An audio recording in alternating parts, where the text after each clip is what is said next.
నువ్వు చేసిన కష్టం ఎప్పటికైనా సొంతం.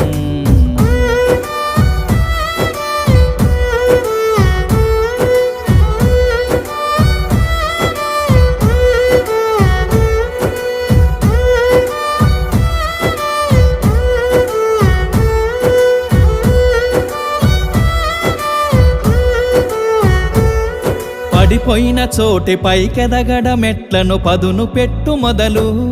10 మందిలోన నీ ప్రతిభను చూపగ పట్టుదలతో కదులు. ఏలు పట్టి నడిపించునురా ఎదురైన అనుభవాలు. వేల ఏండ్లు వర్ధిల్లునురా నీ విజయ జ్ఞాపకాలు. రాదురా ఏ విజయం నీ కోసం నా కోసం. ఎటుపోదురా నువ్వు చేసిన కష్టం ఎప్పటికైనా సొంతం. కాలంతో పయనించే వాడికి కానిది ఏము